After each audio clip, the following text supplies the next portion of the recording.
দেখো বাড়া রান্নাটা যেন ভালো হয়, লেওরা খারাপ হলে কিন্তু একটাকেও দেবো নাই বলে দিলাম।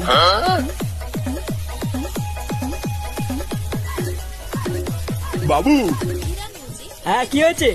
বলছি বাবু ওই বস্তাটা কোথায় রাখবো? কোথায় রাখবো মানে? ভোটার বল কি আছে ওর ভিতরে?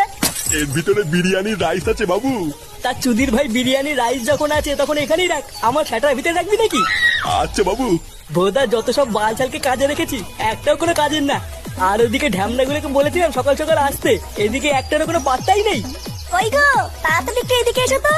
না, একে একে এত তাল সহ্য হয় নাকি? হ্যাঁ আসছি, দাঁড়াও। কিরে ভোটার বাল, ওটাকে কি সেটার উপর নিয়ে দাঁড়িয়ে থাকবি নাকি? নামিয়ে বাকি কাজগুলো কর কি যা।